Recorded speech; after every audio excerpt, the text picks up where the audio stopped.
Assalamualaikum warahmatullahi wabarakatuh.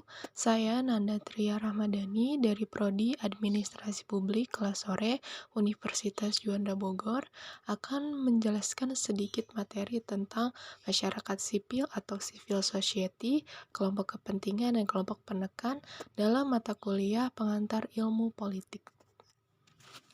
Padanan kata lain yang sering digunakan dalam istilah masyarakat sipil adalah masyarakat beradab, masyarakat berbudaya, dan masyarakat kewargaan. AIPI, Asosiasi Ilmu Politik Indonesia, memperkenalkan istilah civil society umumnya dikaitkan dengan pengelompokan masyarakat, tepatnya menunjuk pada kelompok-kelompok sosial yang salah satu ciri utamanya ialah sifat otonomi terhadap negara. Civil society sebagai wilayah-wilayah kehidupan sosial yang terorganisasi bercirikan kesukarelaan, voluntary, keswambedaan, self-generating, dan keswadayaan atau self-supporting, kemandirian tinggi berhadapan dengan negara, serta keterikatan dengan norma-norma atau nilai hukum yang diikuti oleh warganya. Menurut Frans Bagni-Suseno, civil society bila didefinisikan secara luas, ia disamakan dengan masyarakat yang mandiri dan identik dengan demokrasi.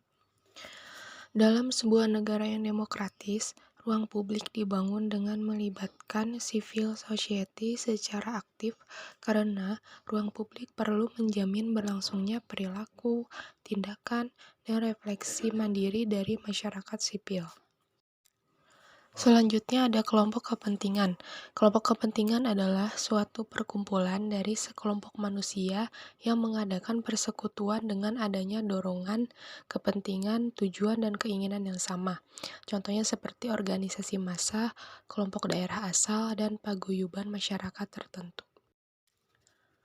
Menurut Gabriel A. Almond, jenis-jenis kelompok kepentingan meliputi 1. Kelompok anomik adalah kelompok yang terbentuk di antara unsur-unsur dalam masyarakat secara spontan hanya seketika. Karena tidak memiliki nilai dan norma yang mengatur, maka kelompok ini sering tumpang tindih dengan bentuk-bentuk partisipasi politik non-konvensional, seperti demonstrasi.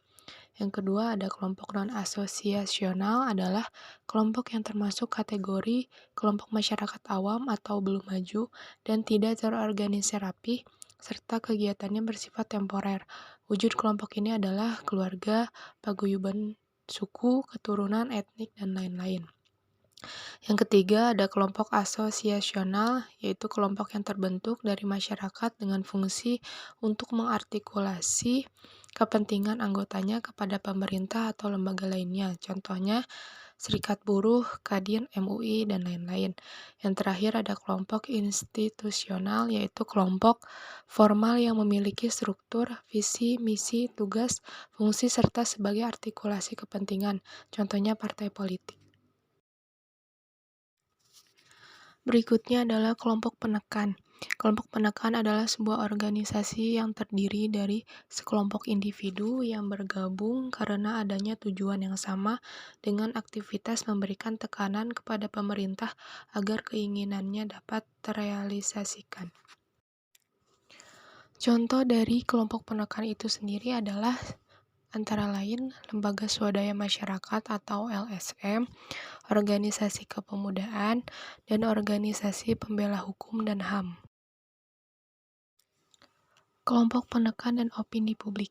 Tindakan atau aksi yang dilakukan kelompok penekan dalam rangka mempengaruhi kebijakan pemerintah merupakan bentuk dari kegiatan ekstraparliamentari yang dijalankan dengan berbagai variasi dan metode, seperti aksi pendudukan dan blokade jalan.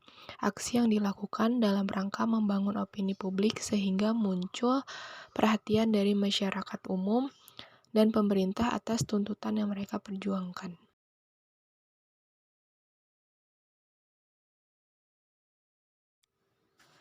Baik, itulah beberapa pengertian dan contoh dari masyarakat sipil atau civil society, kelompok kepentingan dan kelompok penekan.